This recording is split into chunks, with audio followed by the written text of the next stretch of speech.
সকলে নেন নাই। একটা অবস্থান নেওয়া উচিত ছিল। তাদের ওই অর্থনীতির তো একটা জোর আছে। এই জোর কোথা থেকে আসে? তারা আপনাকে পলিথিন ব্যাগ ফ্রি কেমনে করে দেয়? তাদের দোকান, তারা যখন বলে যে আমার শ্রমিক বেকার হয়ে যাবে, তো শ্রমিকের তো বেতন দেয়, যন্ত্রটা তো আনে, বিদ্যুতের তো বিল দেয়, কাঁচামাল তো আনে, তাহলে আপনাকে ওটা ফ্রি দেয় কেমনে? এটার একটা বড় অর্থনীতি আছে। ভেবে দেখতে হবে বড় বড় প্লাস্টিক কোম্পানিগুলো ওখানে কাঁচামাল সরবরাহ করে কিনা। এই যে 2002 সালের একটা আইন বাস্তবায়নই হলো না, সরকার সেটা বাস্তবায়নের উদ্যোগ নিয়ে সুপার শপিং মলে কিন্তু বন্ধ করতে পেরেছে।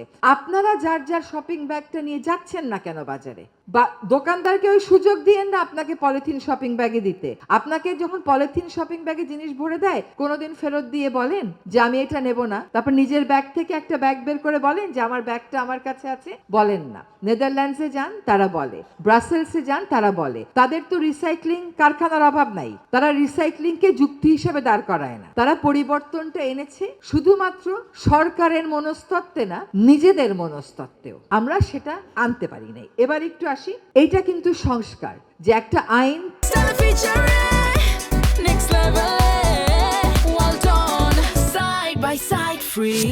পড়েছিল, কেউ বাস্তবায়ন করে নাই, বাস্তবায়নের উদ্যোগটা গৃহীত হয়েছে। কয়েকটা কাজের একটু, এবার আরেকটা বড় কথা বলি, আমাদের সরকারি কোনো অনুষ্ঠানে এখন কিন্তু আপনারা আর সিঙ্গেল ইউজ প্লাস্টিক দেখবেন না। সচিবালয়কে সিঙ্গেল ইউজ প্লাস্টিক মুক্ত ঘোষণা করা হয়েছে। এগুলো সংস্কার না? আমি নিজে বদলাই না বলে আমার মনে হয় না যে আশেপাশের কেউ বদলাচ্ছে। নিজে বদলালে দেখবেন আপনার মনে হবে আশেপাশে সবকিছু বদলানো শুরু হয়েছে। এবার আমি সেন্ট মার্টিনের প্রসঙ্গে একটু যাই। আমরা খুবই উদ্বিগ্ন হয়ে যাই যখন দেখি ভোটের মাঠে বলা হচ্ছে এই কাছিম বাঁচায় কি হবে, আগে মানুষ বাঁচবে। সেই উদ্বিগ্ন হয়ে যাওয়ার বিপরীতে আমাদের পরিবেশবাদী সংগঠনগুলো কি দাঁড়িয়েছে এবং বলেছে যে সেন্ট মার্টিনে যে নিষেধাজ্ঞা আরোপ করা হয়েছে, যার ফলে সেন্ট মার্টিন ফেরত আসছে, তার প্রাণ বৈচিত্র্য, জীববৈচিত্র্য ফেরত আসছে, সেগুলো অব্যাহত রাখতে হবে। আগামী সরকারের কাছে এটা আমাদের দাবি। দাঁড়িয়েছেন আপনারা? বলেছেন এই কথাটা একবারও?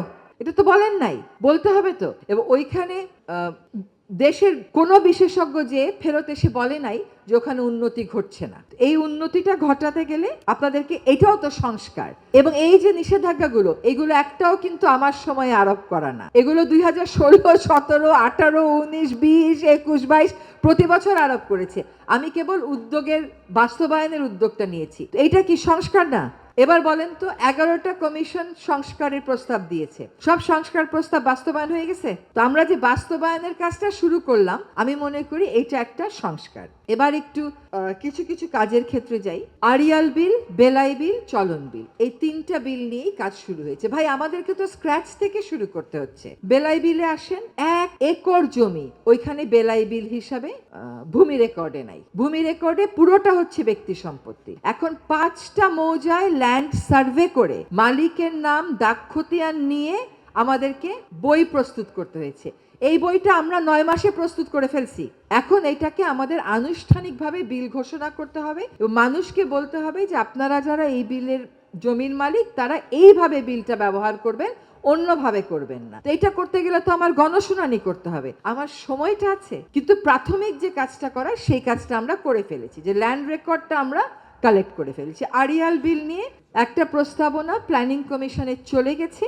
এই প্রস্তাবনা আশা করি অনুমোদিত হলে আড়িয়াল বিলকে আমরা বাঁচাতে পারবো। এবার আসি চলন বিলে।